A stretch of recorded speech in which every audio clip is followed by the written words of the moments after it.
Ikhwan al-Safa ou les frères de la pureté sont un groupe de personnes du 2e et 3e siècle hégire. Ils ont écrit leur philosophie sous forme de 52 célèbres épîtres. Ils les ont appelés les épîtres d'Ikhwan al-Safa. Ces épîtres sont considérés comme la première encyclopédie arabo-musulmane dans l'histoire.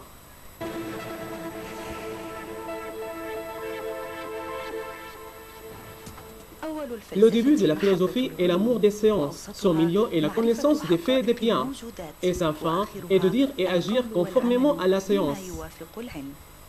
L'homme parfait est celui qui est savant, expert, vertueux, intelligent, clairvoyant dans la religion est arabe, ses arts sont irakiens, son esthétisme est damascène, ses séances sont grecques et la perspicacité est indienne, la liste est longue. On dirait que ces épîtres avaient été écrites ici, nommées dans l'histoire les épîtres des frères de la pureté. À 1000 mètres au-dessus du niveau de la mer et au-dessus des montagnes de Al-Lukam, qui donnent sur une ville appelée Misyaf, à savoir le fort fortifié, aujourd'hui nommé Masyaf.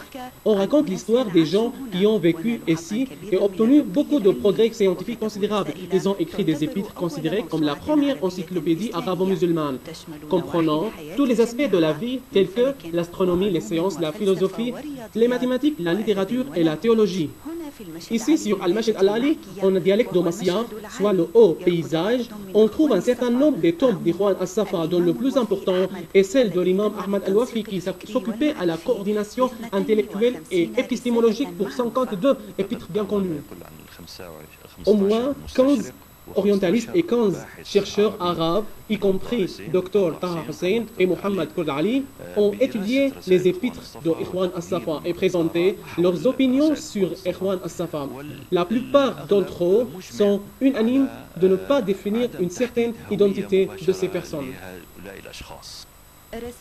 Les épîtres combinent la philosophie grecque, perse et indienne. Leurs auteurs doivent recueillir la sagesse de toutes les nations et les religions. Selon eux, leur doctrine couvre toutes les croyances et rassemble toutes les séances. Ce lieu nous ramène au 2e et 3e siècle hégire. On voit ici le centre scientifique, à savoir l'observatoire astronomique. On dirait que Ikhwan al-Safa avait observé les étoiles clairement et étudié beaucoup de séances géométriques et astronomiques. Ensuite, nous passons avec le roman historique au 6e siècle hégire, en 1165, après Jésus-Christ, avec les débuts de la fin de l'État fatimide en Égypte et le déplacement du chef spirituel et politique dans cette région, Sina Raj ad-Din, ici, où il a fondé l'État de Masyaf. Dans le centre est le château de Masyaf, qui porte encore témoignage de cette époque-là. La période est entre 1165 et 1193 après Jésus-Christ, était la période la plus puissante et influente au cours de l'histoire de Masyaf.